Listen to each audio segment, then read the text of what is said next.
د پسرلي موسم پر رسیدو سره د ټیکا دفتر چې د ترکیې هیواد ته اړوند دی د بلخ ولایت د پوهنې ریاست سره د 2000 نیالګیو مرسته وکړه او د نیالګیو کینولو لړۍ عملاً د محجوبې هیروي ښوونځي کې پیل شوه.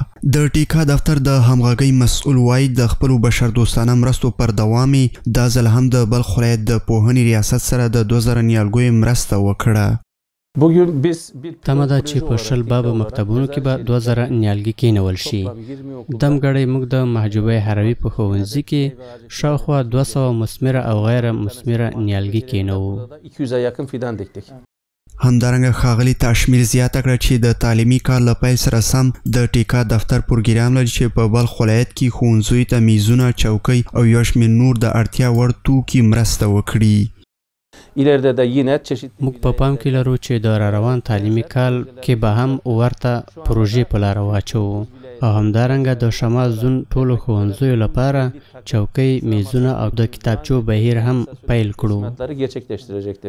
بلخوا بیا د نیالګیو کینولو پر مهال د بلخ ولایت مرستیال والي هم ګډون درلود. د ټیکا دفتر له دغه نیک اقدام څخه یې مننه وکړه او له مسؤلینو یې وغوښتل چې د نیالګیو د ساتنې او پالنې په برخه کې جدي هڅې وکړي. د یادونې وړ ده چې ټیکا دفتر لخوا به په تخار ولایت کې یو نوی ښوونځی په ټولو تجهیزاتو سمبال جوړ شي.